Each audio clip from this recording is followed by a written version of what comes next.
On Sunday, August 28, 1955, Emmett Till, a 14-year-old black teenage boy, was brutally beaten and murdered by two white men, J.W. Milam and Roy Bryant, who were later exonerated by a jury.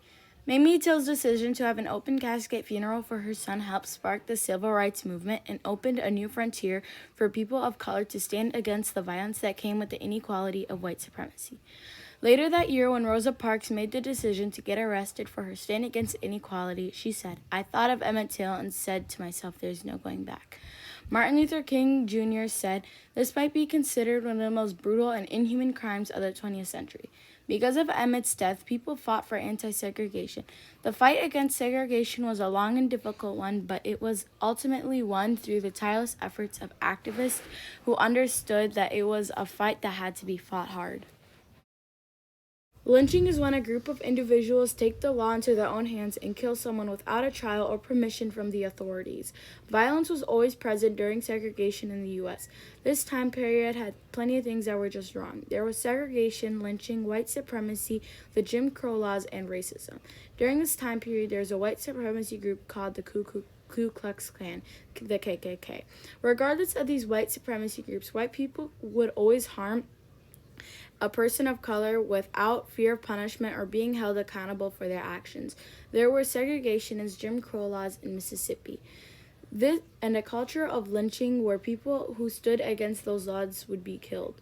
In Mississippi, between 1877 and 1950, there were 656 lynchings, 12 in the Tallahatchie County, the county where Emmett Till was killed.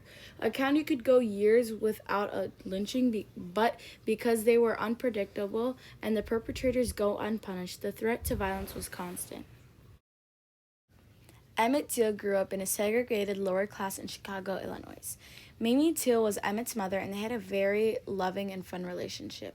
In the summer of 1955, Mamie was going to Nebraska to visit her family, and Emmett wanted to go work with his great uncle Moses Wright in Mississippi. On August 24, 1955, Emmett and his cousins worked in the cotton fields, and he and his cousins got tired and went to Bryant's grocery.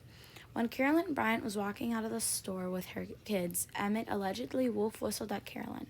Then he and his cousins darted for the cotton fields and kept running until they got home. On August 28, 1955, Roy Bryant, Carolyn's husband, and J.W. Milam, Roy's half-brother, went to Moses Wright's house about 2:30 a.m. and kidnapped Emmett Till. After the kidnapping, almost 2 weeks had passed before law enforcement was notified about a body found in the Tallahatchie River. The body was reported by a fisherman, and it was later identified as Emmett Till's. Mamie recovered Emmett Till's body on August 31, 1955. Mamie decided to have a public open casket funeral. The A.A. Rayner Funeral Home asked Mamie if she wanted to retouch the body, and she said, "I want the world to see what's going on in Mississippi and what they've done to my boy."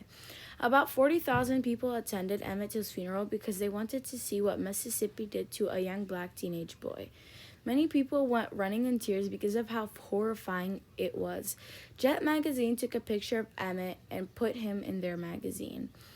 If you didn't go to the funeral, you would still see Emmett's face because it was in magazines, newspapers, and on news stations. Roy Bryant and J.W. Milam were charged with kidnap and murder. Emmett Till's death was a frontier that sparked the civil rights movement in the U.S. Emmett Till's death was unfortunately a common occurrence in the South.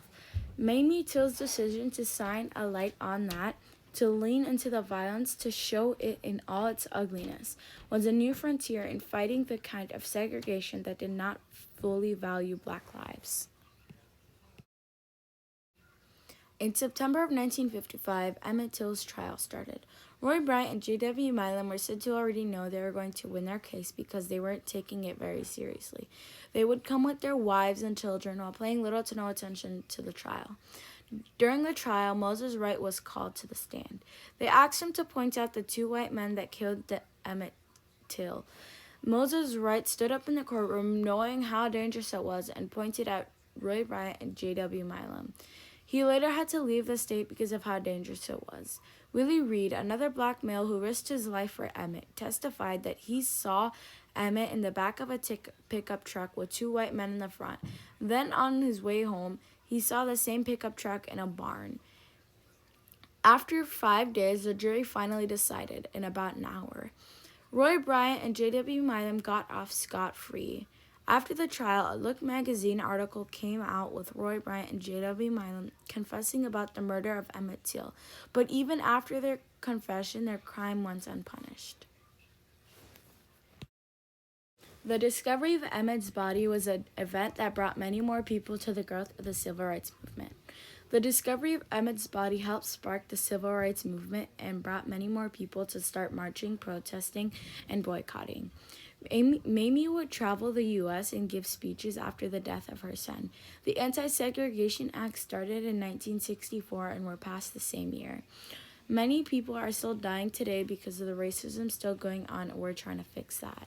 Recently, we saw how people came together after the death of George Floyd. The Black Lives Matter movement was founded in 2013, and after the death of George Floyd, the Black Lives Matter movement grew and brought everyone together to protest. We are still learning from the past and realizing that it's practically repeating history every day. George Floyd, Breonna Taylor, Dante Wright, Keyshawn Thomas, Dante Kittredge, Jeremy Walker, Kayla Moore, Kimani Gray, Wayne A. Jones, Gabriel Windsor, Dion Flood, Jonathan Farrell, Yvette Smith, Marquise Jones, Christopher Kelly, Ahmaud Arbery, Jaheim McMillan, Tamir Bryce, Tyree Nichols, and many more have who have had murders like Emmett's. Emmett's death inspired a lot of people in the U.S. to want change.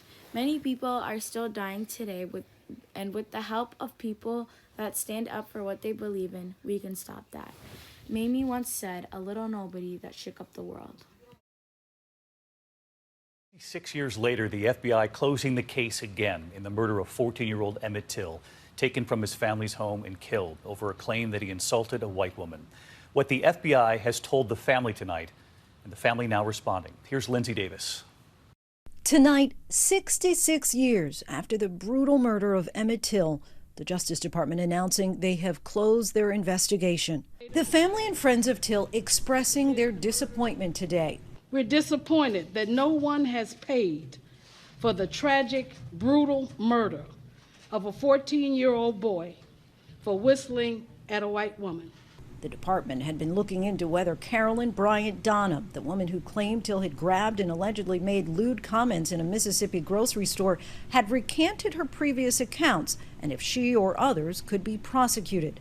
The FBI reopened the case in 2017 after historian Tim Tyson claimed in his book that Donham, seen here in a 60 Minutes report from 2004, had taken back some of her allegations. Donham told the FBI she never recanted to Tyson, and today the DOJ concluded that they have not uncovered sufficient evidence to support federal prosecution. I'm not surprised, but my heart is broken. It has been a long road of heartbreak for the family of Emmett Till, who lost the 14-year-old in 1955 when Till was taken from the Mississippi home of his great-uncle by Roy Bryant and J.W. Milam, the husband and brother-in-law of Caroline Bryant. Because we're looking for Fat Boy, the fat boy from Chicago. Till's cousin, Reverend Wheeler Parker, was there that night. And that's the last time we saw him. Emmett Till's tortured body was pulled from the Tallahatchie River 3 days later. Till's grieving mother, Mamie Till Mobley, then made a decision that changed history, holding an open casket funeral for Emmett, her only child, which thousands attended and fueled the civil rights movement. Roy Bryant and J.W. Milam were tried and found not guilty by an all-white jury. A few months later, protected by double jeopardy, they confessed to the murder in a paid interview. Both men have since died. On Sunday, August 28, 1955, a 14-year-old Emmett Till was brutally beaten and murdered by two white men, J.W. Milam and Roy Bryant, who were later exonerated by a jury.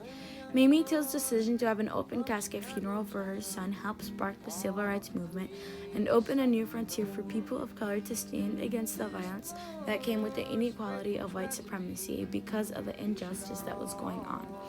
Many people were inspired to change the injustice that came with the violence.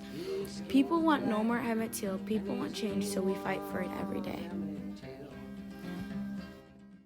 That's when I'm